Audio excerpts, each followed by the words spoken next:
Welcome, today I'm with me Google Pixel 7 and I'll show you how to log out from Gmail account on this device. So first let's launch Gmail app, and now let's tap on the right upper corner so we can see that we are logged in here in the Gmail account in Gmail app.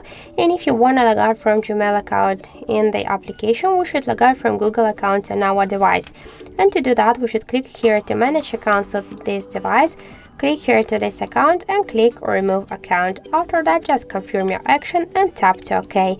Now we should verify that it's you, so you can use your fingerprint or another unlock method on your device. So now we can see that in Google account settings we just log out here from the Google account. So let's go to the application bag and we can see that we also here log out from Gmail app.